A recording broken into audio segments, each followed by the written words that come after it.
Hey, what's up, everybody? Video 44 coming at you in another video. All right, so the score was 111-101. The Lakers got the victory in Game 3 of the first round at Crypto.com Arena against the Grizzlies. We came out and smacked them in the mouth really, really hard with a 35-9 run in the first quarter. But we did have some things happen in this game that made you just kind of look up and say, you know, our killer instinct still isn't. It isn't showing up like it needs to. We ran into a killer tonight in Ja Morant, and after all of the good things that we did throughout this game, you still walk away thinking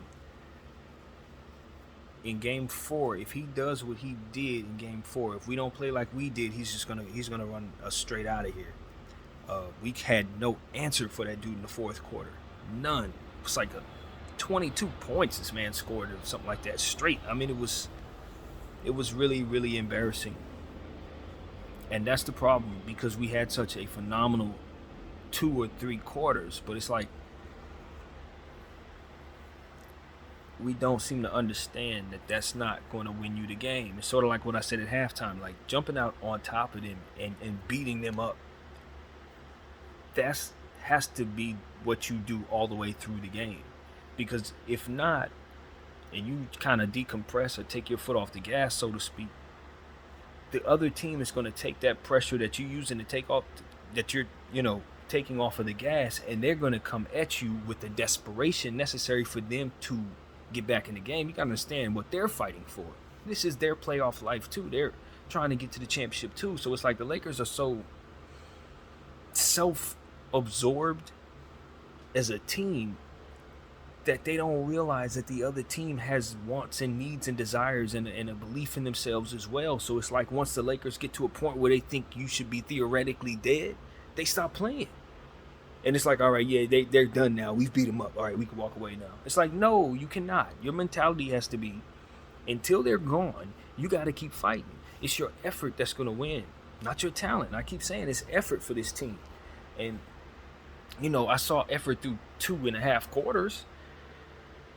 But somewhere in halfway through the third quarter, we just kind of let Ja Morant had his way with the situation. And he really, really put on a special performance that for a fact is going to segue into the next game. It goes without saying. So I don't even get a chance to really appreciate all of the wonders that came from this basketball game as a Laker fan because of how soft we were to end the game. That's what it really comes down to. It's like your fans are left with a bad taste in their mouth because at the end of the day, we still walked away being the guys who got pushed on all the way out the door, even though we won.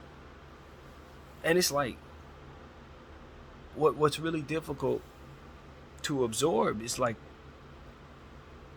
we grew up on killers. We grew up on being the guys that did that to teams, to where even if they won, they felt like they were helpless for good portions of the game. And so that's hard to grasp as a certain type of fan who has that killer instinct, who embodies that, as I feel I do, because I want my team to have a mental edge on the other team. And what I think we just witnessed was us severely have it early in the game, and then for as much as we took from them, we gave back to them in the second half. And I just know throughout the course of a series, that matters. That really matters. And so I just don't like I don't even want to say the heart and the spirit of this team, because it did win and it did show me a great deal of what I wanted to see to start. But it's just the overall spirit of the team that just gets to a point where it's like, I toy with my food. I like to make it difficult for myself, or how do I describe the energy that I'm getting from this team? I've done enough, even though the score is only to a point and the clock is still going. I've done enough. They're done now. They should bow away. It's like that type of energy. It's like, bro, that doesn't work. You got to get it out the mud for real. Everybody you're going against is desperate. So you can't be entitled, Lakers. You can't be a team that says the effort I've put in satisfies me and now I can walk away. Because that's not going to get you to the championship. The other team is going to put in the effort necessary, not what they're satisfied in offering. And so that's what I want to say to the team. This is not about numbers tonight. It was a lot of players who did some spectacular stuff. Anthony Davis gave us a phenomenal line. I think he had like 35 points, 3 blocks, 2 steals, like 17 rebounds. I'm not really sure, but it was somewhere in that ballpark, which is phenomenal. Vanderbilt, even though he didn't score, gave us, I think it was several blocks and several steals. D'Lo, even though I had my issues with his game, he had a fantastic line tonight. Rui Hachimura stepped up huge and is continuing his legend as the Black Samurai who's stepping in and plays big in the playoffs.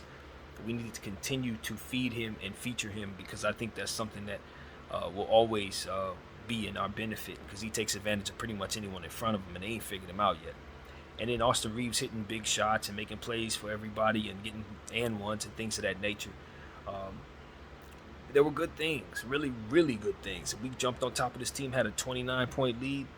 I couldn't have been more proud of how we looked through the first half. We were dominant on both sides of the floor, turning defense into offense, keeping our turnovers down, hitting our free throws, scoring in the paint. We did everything but hit the 3-ball tonight. And even that started to fall in the fourth quarter. So I didn't love our rotations necessarily, but I thought those rotations were effective. And as I always say, if something's working, I'm not going to complain. So I thought we were ultimately okay, but there were some things that I thought we could have did better. For example, when you got a player like Ja Morant down there who's got to find his way in his rhythm, the last thing you want to do is allow his first 3-point shot to be something that's uncontested, that you watch him let the goose head, he get the goose up with the shot, and it was no one near him. And you just get to a point where you say to yourself, that's a superstar there. And that's what I told you guys at halftime. It's like, you're going to leave him open to see his first shot fall. Everything after that is going to be just confidence from there. And he was already getting to the lane, hitting layups from the jump. So you knew his athleticism hadn't obviously gone anywhere. We do have to keep an eye on him, though. He seemed like he tweaked his leg and had a cramp at the end of the game. So he's really going through it, man. I'm not going to lie. Ja Morant, for his phenomenal performance, I wonder what his status for Game 4 will be based on all of the little knickknacks and just different cramping and stuff like that we saw that he had at the end of that game. So this was a phenomenal win overall. I thought the Lakers entertained their crowd. I thought the effort that they showed, for the most part, was extreme and very valiant. I loved what I saw from just about everybody until we got to a point where we were satisfied. And once that satisfaction kicked in, I was not very proud. In fact, I was kind of embarrassed and concerned. Like literally concerned, because I'm sitting there watching him do this, and I'm saying to myself, probably at the 4-minute mark, as he's cutting into this lead, cutting it to 10, cutting it to like 9, I think he got it as low as. And I'm sitting there saying, I've seen this before. I know what this looks like, because I had a guy by the name of Kobe Bean Bryant who used to do this to our opponents. We know that these games are winnable if this guy keeps this going. We've seen our guy in the past do this to people multiple times. So we know with 4 minutes to go, with you up by 13, and our guy is hot, this game could end with the Lakers losing. Luckily enough, Ja is not Kobe Bryant. But what I'm telling you is, we have got to respect what just happened to us, because the same thing that he did tonight was the same thing he did in the second matchup earlier in the season, where he went off in the third quarter for like 30 points. He has this team down pat. He can score on us whenever he wants to. And the reality is, we haven't had to see him in the playoffs until right now. Because in the first game, he went down early in the game, and we ain't seen him since. And to be honest, we won this game, we won that game, but we won the game he was not a part of. That is extremely concerning, given the circumstances. So while we're up 2-1, I think Game 4 is a must-win for the Lakers, because if we tie this series up based on what I'm seeing, we could be in for a battle over the next 3 games. And that's a battle the Lakers cannot afford, given our circumstances just as a whole. So I like how the Lakers came out in this basketball game. But if we had to play another basketball game against them right now, I'm not sure we would win that. The momentum is theirs. They've been scoring for the last, 15, 16 possessions straight, and it was just one person. We could not stop them. Listen, we had better strategize something that we didn't have on that floor in the fourth quarter tonight, because they had a 33-point quarter, I believe it was. So it's hard to be happy about our 35-point third quarter or our 31-point first quarter or whatever it was, because we really did score well. And through that second quarter, when we did what we always do, we had an 18-point Darvin quarter. Y'all know what that is. It's the same old crap every night. He did the same thing, and you saw it reflecting the scores. It always does. I ain't even going to get into it. Just look at the second quarter. It's what happens every night. It's the Darvin quarter. And we got away from that crap, got back to scoring. And look, defense is what really got us to scoring, to be honest. Defense to offense every time for us. It was so many different occasions where guys got steals and turned it into offensive possessions for ourselves. So I think that's our recipe for success, which is why I want us to be more defensive minded as we put these lineups together. And Rui Hachimura, when you're up by like say 15 points and he steps in and starts ringing off 3-point shots and stuff like that, it gets to a point where your score goes way up. And I think one of the reasons why we did not keep the score going up is because we didn't continue to lean on his killer instinct. Him, Austin Reeves, those were the guys who would continue to push us forward and out of this game. And then from there, this is when you go into your garbage pail lineup and put Lonnie on the floor and put some of those other guys on the floor so they have fresh legs. And you don't lean on your players for 35 and 45 minutes when you've had a 28-point lead. I think one of the reasons why we gave that lead up is because we continue to lean on those stars. And after you get the lead to 28 and 29 points, you still got Bron on the floor, AD on the floor, D-Lo on the floor. It's like at some point in time, your coach has to know when it's garbage time and when to buy yourself some rest, because it's about to be a long series. And look, how the score end up ending? We only won by 10. You know what I mean? It's like, bro, shortening your bench in the playoffs is asinine. You need to expand it. I cannot stress this enough. Everybody who's ever done it has done it wrong, in my opinion. I don't care if they say it's right or not, because at the end of the day, you want to stay healthier.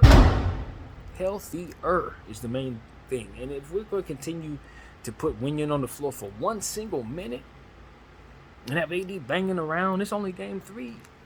Bron hit the floor so many times. I just think that we're missing the bigger picture with ourselves. We are in the first round. The first round, Darvin Ham. We don't need to be playing these guys 35 or 40 minutes when you have 28-point leads in this game. It's why we gave the lead up. Utilize the fresh legs, bro.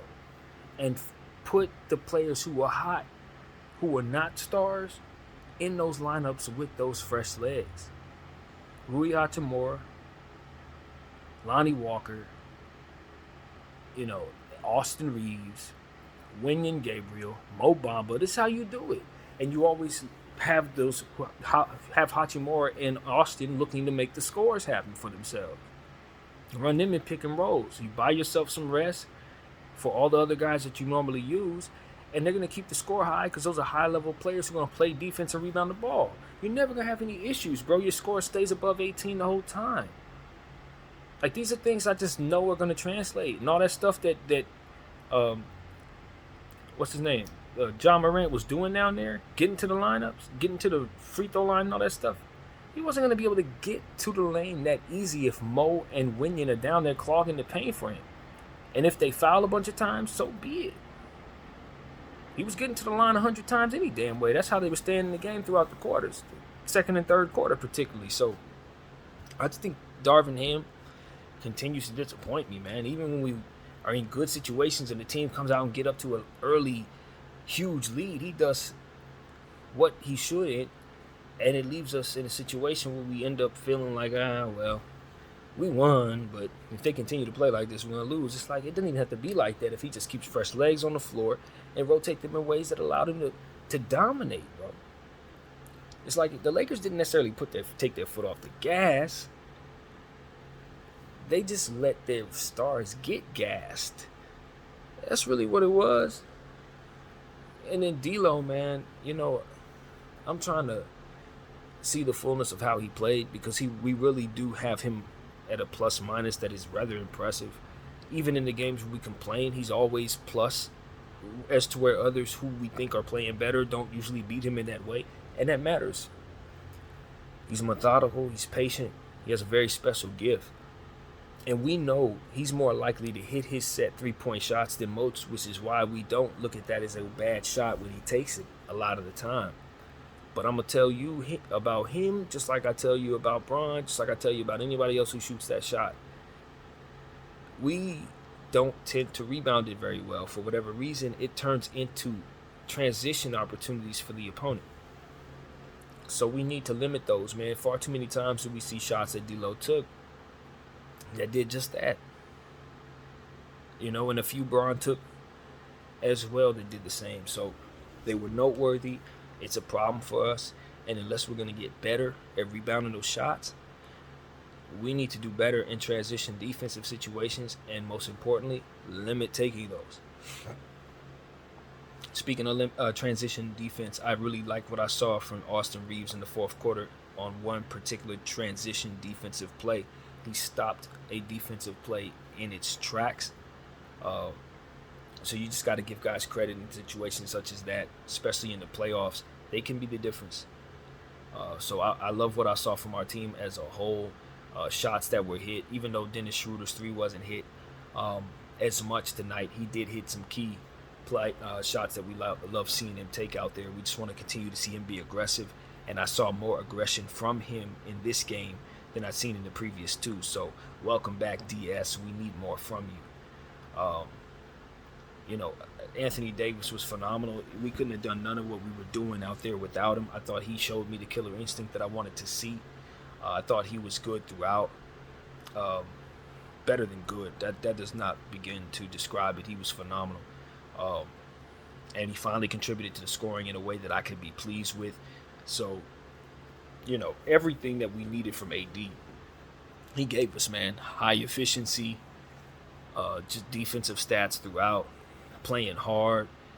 And that was on top of some situations that just were miscues, and some situations where he was falling down, taking punishment, and he's just bounced back up, getting poked in the eye, falling out of bounds. I mean, the man just laid his body on the line, and I don't think he was part of the problem in regards to a lot of what it is I've been talking about, giving up the lead. He was on the floor for a lot of that. Some things went wrong while he was down there during that stretch, but, I mean, none of the stuff would have ever went right if he wasn't down there being absolutely dominant and ferocious on both sides of the floor. So that's no doubt who I'm giving the game ball to. I saw what Ja did, but Ja's the guy who didn't walk away with the win. And so if I have to, look at 2 matchups between the 2, even though Ja scored more, Anthony ultimately had a better game in my mind. But, Dylan Brooks, what can I say, man? I ain't gonna lie to you. One of the reasons why the Memphis Grizzlies were able to get back in the game is because Dylan Brooks was able to be removed from the game. I tell you, the worst thing they got going on for themselves 9 out of 10 times is him down there shooting the ball. And that's exactly what it was tonight. He just shot, brick. And then old sore sport down there, Tyus Jones, his name was Tyus, but he was definitely with us. That's for sure. He was shooting the ball so poor tonight. I thought he was wearing a Laker uniform. So the fact that he didn't want to slap hands with Anthony Davis was something that was noteworthy to me. It just shows the poor character of that team as a whole. They just continue to pour it on for themselves. But nevertheless, that was something I want him to know that I saw. You don't want to slap his hands because it's playoff time and you playing good. We're tough, guys. You ain't tough. What you are is a bunch of bricklayers. And we thank you for coming to our arena and making things very easy for us, with the exception of John Morant, who showed some heart out there. So that's what I want to say, man. John Morant put that team on his shoulders after all that talking they was doing, all that bad karma they was building up behind him. He had to try to shoulder that nonsense.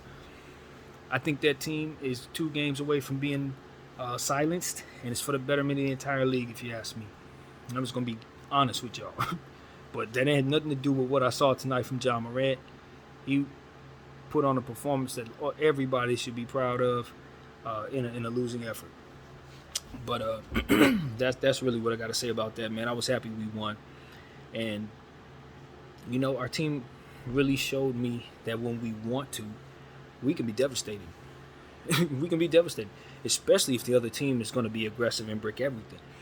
I don't know how bad Memphis started the game, but it had to be some type of record. They bricked every shot they took.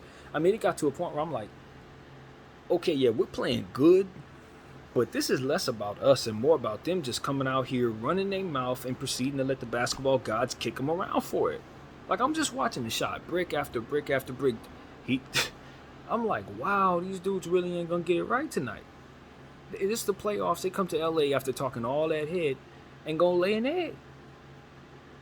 And so I was just sitting there kind of laughing at them, to be honest with you. It was kind of funny to me. Because I always say, if you approach situations the right way and you approach it with the right energy, you're going to welcome the right stuff. I guarantee you, if they didn't come out there running their mouth, none of that would have been like that. This would not have been how that game went. They fired us up and then backed themselves into a corner. Dylan Brooks talking about score 40. Bro, score 10. Stay on the floor long enough to help your team. That's what I got to say. He ended up punching Bron in the you know what, in a situation where I felt like, yo, this is a league where if you give me anything at all, I'm going to run with it. And so did he hit Bron in a very sensitive space? Yes. Did Bron sell it in a way necessary? Absolutely. It's exactly what I said in this camera. Use that man's energy against him. The referees have been dying to kick this dude out of a game. He's been asking for it all year long. And so he finally met his match tonight. LeBron James was able to beat him at his own game. You want to go around doing all kinds of stuff that ain't got nothing to do with basketball? Okay, cool. The next time you do something that your character is prone to do, I'm going to act like it's the worst thing that's ever happened to me, and it's going to hurt better than anything I've ever felt in my life until they kick you out of the game. Sayonara. Only problem with that is what I initially said. Removing Brooks from the game is not a good thing for his opponent. That boy will help us, just like Ty helped us with his bad shooting. And so that's what I got to say about the Memphis Grizzlies. They talk a lot of head, and this series is not over. They dominated that fourth quarter, but it was only one man. So we just got to figure out a scheme that's going to continue to put him in a position to have difficulties, or I say beginning rather, because we haven't continued to give Ja any problems. We need to start giving him some problems, and we need to figure out what will do that. I think Vanderbilt did a fantastic job on him tonight. What I want to see Vanderbilt do is try to get a little bit on them boards a bit more. Last I checked, he had one board. I don't know if he accumulated any more after I checked the stat. That game hadn't ended yet, but he definitely did some fantastic things, stealing and blocking shots. No scoring. I think one board. That's too sporadic for me, Vanderbilt. That's too sporadic for me, bro. I love the defensive stats, but the problem with that is it's not enough coming from other key basketball areas. You know what I mean? So if the player's on the floor and he's contributing to defense, that's wonderful. But if no boards are coming from him and no scores are coming from him, then that's negative boards and scores, which is horrible for any basketball unit. So we got to be honest about that and try to get Vanderbilt to just crash that glass a bit harder, man. On nights like this, crash that glass. But thank you for the defensive stats. It was phenomenal to see you contribute in that way, and it certainly got us into our pace. Rui Hachimura pushing the pace. I like what he did there. I saw the situation where he thought David Roddy pushed him out of bounds. On the initial play, I thought it was actually Jaren Jackson who had pushed him. But the reality was he was moving so fast that I think it was initially Saldana had initially pushed him as he was driving toward the rim. And then from there, his inertia pushed him into both Jaren Jackson and David Roddy, who both pushed him out of bounds. But I don't think it was malicious as he thought it was. And so he turned around taking exception to it. It turned into a lightweight scrum, but ultimately I think everything will work out because the play really wasn't dirty. It just looked like it was. But even then, I say, when Rui's moving that fast, we kind of want this, we want him to kind of give the ball up in situations like that. I like the fact that he can move, but his dribbling is not up to par when it comes to that kind of stuff. So it ends up being a little bit sporadic. But I trust that we'll continue to give him reps in that situation so that we can continue to use that speed, because him coming that fast down the lane is something devastating for opponents, man. Just like Braun, it has the same effect. They are not going to want to stand in front of that. So I like what I saw, man. I like what I saw. We were aggressive through 2 quarters. I want to skip back to before Ja went all Ja on us, because that was really, really fun to watch. We just did a lot of good stuff that ended up building that huge lead and giving us a nice cushion to be able to withstand all of that Darvin stuff that was ultimately going to come. You know, if you get out to a fast start of 35-9, then when the score pulls back 10 points, when you decide to do stuff you had no business doing, it's not a hole you dug yourself in. It's a cushion that you're digging into. And so that's what ultimately we need to do. Get out to these fast starts so that when we have these Darvin quarters, we can withstand them. You know what I'm saying? And I'm never going to expect us to beat nobody by 55 points. I think if a team gets out to the type of start we did, chances are if we manage the basketball game correctly, the score only continues to increase it, and you end up winning by 50. But we love to, you know, have the Darvin quarters and do a bunch of stuff that doesn't really work and all that. And so we find ourselves in situations such as these. I don't like that, man. From a preference standpoint, it's one of the things that make me not feel as good about this game and about our team. It's like, only because I know when you have that type of mentality, you will get beat. You may not get beat by who's in front of you, but eventually you're going to run into an opponent that's going to be able to overcome that, because it's not very difficult to overcome you as that, you know, to be quite honest. So the Lakers need to understand that. I don't think they were very scary tonight.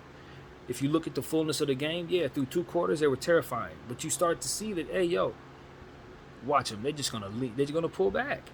And if you have enough willpower and enough time left, you may be able to hit enough shots to get back in the game. And Ja Morant showed not only his team, but everybody else that. That's the problem. That's the problem. And the way Bron was kind of behaving in regards to this team, it's like we gotta just push past this particular game and really take a look at some of the things that we did well in regards to handling ourselves against this particular type of matchup, where the team on the other end is being disrespectful and trying to use things that they think we're insecure about to try to, you know, get in our heads.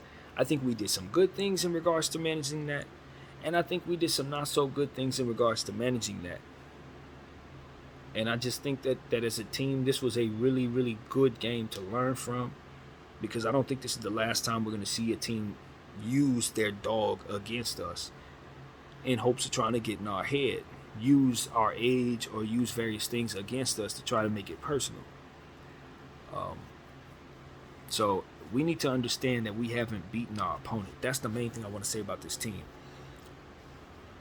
It's that relaxation that makes you beatable.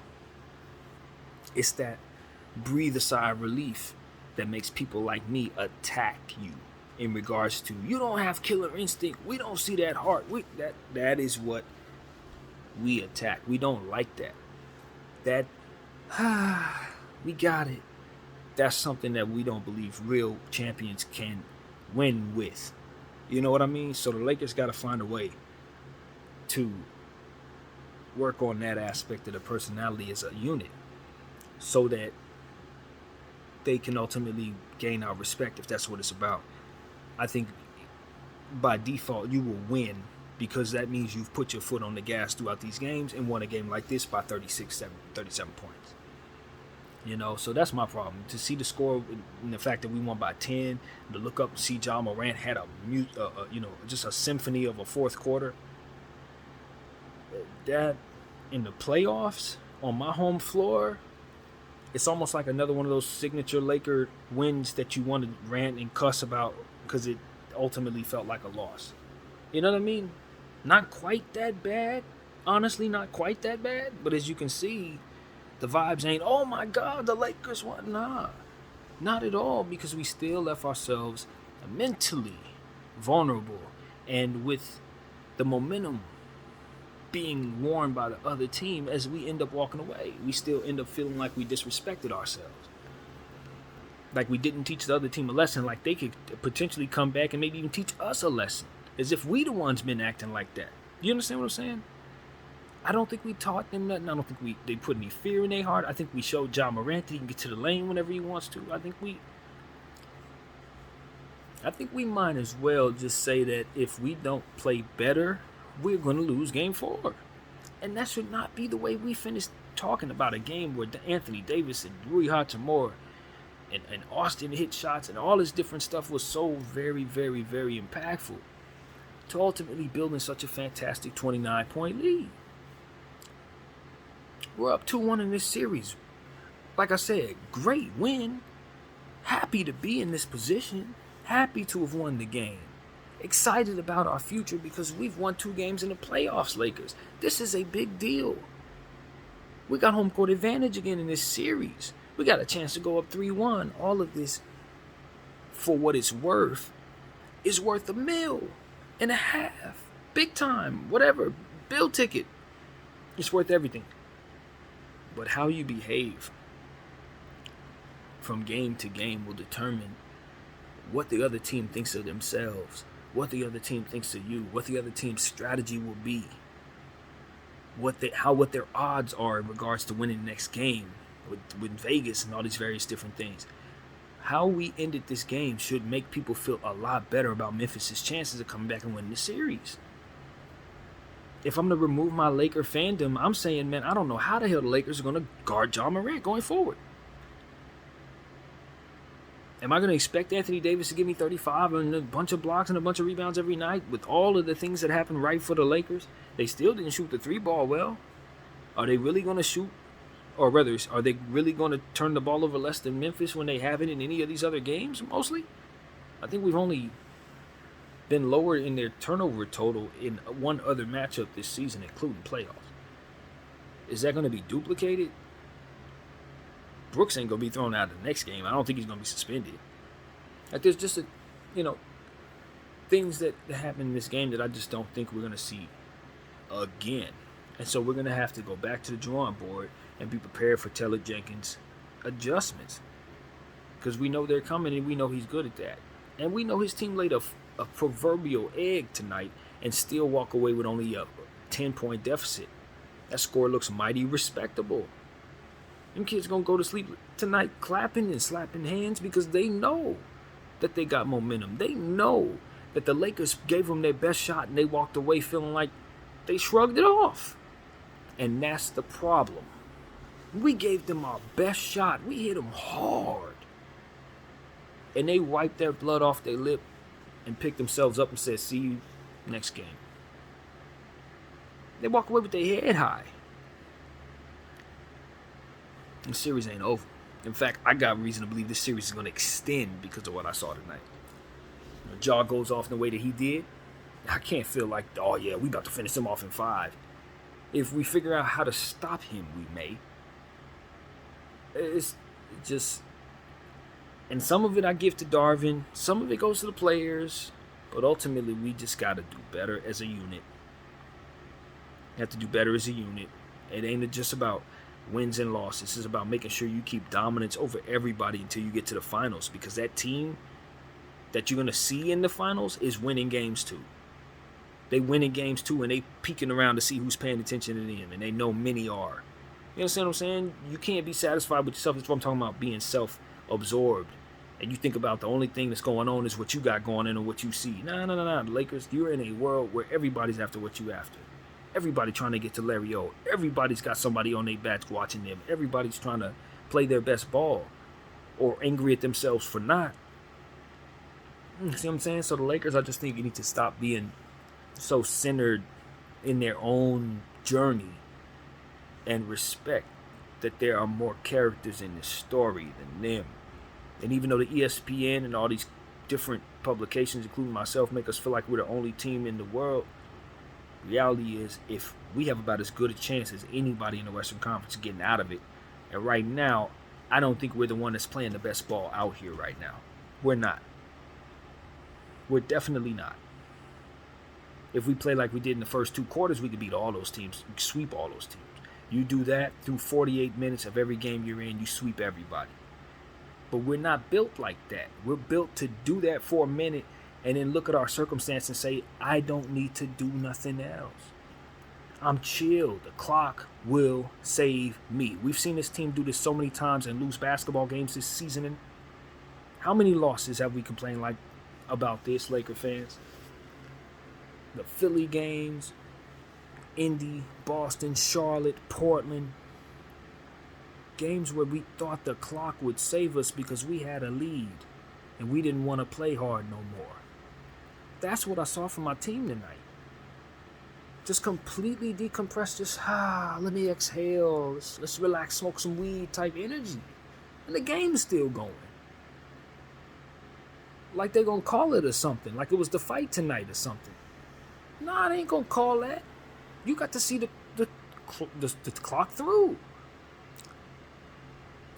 And I'd be damn lying to you if I said I wasn't disappointed in how we approached that fourth quarter tonight.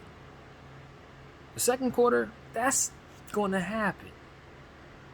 But the fourth quarter, nah, man, we can't let Ja do that. You can't sit there and let Ja ring off 22 points straight, fam, on your home floor just because you got a big lead. You know, something that was going on in my head before he even started doing that I wanted to bring to the table. We were still up by like 17, and it came to me to bring this to you. Sometimes when teams are missing shots, in my mind, you got to almost pretend as if those shots are going in as the defender to keep yourself awake as the score is so lopsided. Because you got to understand that to what catered to them being so down was them missing shots. It wasn't necessarily other aspects of their game that wasn't working out. They were running their plays. They weren't particularly turning the ball over. You know what I mean? It was just shots going up and not going in. So to stay engaged and to psych yourself into understanding that you need to play at a certain level, you got to pretend them shots did go in so that you don't tell yourself you're up by 35, because you're not actually up by 35 if those shots start to fall. And if you look at tendencies from quarter to quarter, 9 out of 10 times if a guy's shooting 15%, or a team is rather, they're not going to continue to. That's probably going to increase up to at least 40 by the end of the game. So if you don't continue to play them the way they are by percentages alone, the chances of them coming back in the game are very, very high. And that is exactly what we saw tonight. They were bricking shots in a very unsustainable way in that first half. And we kept playing them as if we did anything at all to cause that. We didn't cause that. They were bricking shots. So if you don't continue doing what you're doing, then they're just going to come back at you with the same inertia they were coming at you with you in the first half. It's just some of those shots are going to start falling. So we need to think about that. Just because, don't look at your lead and see yourself up by 28 and to say, I've done enough. Because sometimes you ain't even really done enough. They've done enough to put themselves in that hole, and they will do enough to get themselves out of it once they start seeing those shots fall. So that's what I wanted to bring to y'all. It's a mindset. This is what Killer Instinct is about. It's understanding these things and fearing them respectively so that you don't ever find yourself getting beat. It's not about just being a mean guy. Oh, you got a killer instinct, he's a mean guy. No, this is a killer instinct. He has a killer instinct because he respects these things. Pace, clock management, psychological domination so that the other team doesn't feel like they can beat you even if they can. These are things that you got to keep. They carry over to the next game. If you decompress and say, I'm cool, this is what you leave them open to do to you. It's why you don't do that. And these are the things I would have wanted all basketball coaches to teach my kids or whoever's going to play basketball. These are the things they need to understand. Like, don't give the other team nothing. Now, bulletin board material like Dylan Brooks did, to where his team getting smacked in the mouth all embarrassing because he's bricking shots. You don't know. You might brick shots. You go out there say some bull crap and then have an off night. Now look at you. You eating crow. And you don't even have to go like that. This just happened to be a night where the shot ain't fall. What if you hit 8 out of 8? Then you feel vindicated, right? See how missed shots can make you feel different about something? You can't react to them either way. I ain't going to look at Dylan Brooks and say he had the worst game in the world because he bricked shots. He always bricked shots for one, and for two, that didn't determine whether or not he played well. But his mouth did determine how hard we came at him. And in the event he did brick shots like he did, he was looking as foolish as he did. But we looked at his brick shots and said, they're playing poorly. We looked at Taya's brick shots and said, they're playing poorly. And didn't realize that Ja wasn't playing poorly. He's a one-man band. We left him open to hit shots, and he was hitting them. So, like I said, I understand it's a mentality issue with this team. It's always a mentality issue with this team. It's a strategy issue with the coach and his second unit confusion. And it's a heart issue as it pertains to these type of conversations. Because our team is so health conscious and energy conscious that it's effort conscious in a way that is detrimental to itself. And ends up leaving the other team with mental edges that make them feel like they can beat them. And then mental hurdles for their own team to try to overcome. Chemistry issues that has to try to overcome that comes from this type of crap. And so when you got the coach messing with the rotation, not playing enough players, keeping everybody tired, and you got the players thinking about being tired and not thinking about putting their foot on the gas, then you have the element in the room that just makes us a mediocre squad when we're really good enough to overcome all of this and are forced to show it every single night. So this is what I see. The fullness of the team is that we're so talented. We got enough Rui, enough D'Lo, enough Austin, enough Vando in the situation to make all of this confusion just good enough to be a playoff team up 2-1 against a shorthanded Memphis team. Maybe they're good enough to do more as well, but the point is, until it gets its mind in a space where these problems aren't a problem anymore, we're always going to be just good enough to battle. And when you run into a real team that can really stomp down on you, you're going to get blown all the way out. Food for them. Because that mentality, that doesn't win. So I hope I was able to make that clear, man. That's what I see in my team. Like I said, this wasn't about stats. Usually it's a playoff game, so you want to jump into the stats. He had this, and this. And I'm telling you, Ja and AD had the night to remember for those two guys to put up the type of stats they did. It's definitely important that people know what they did tonight. So forgive me for not having them stats in my head. I know Ja had 45. I think it was 8 and 5 or something like that. Spectacular stuff, especially seeing the fact he was getting to the line 1.5 trillion times tonight. Some of those calls, I don't even want to do it. I'm not going to do it tonight. I'll let somebody else do that.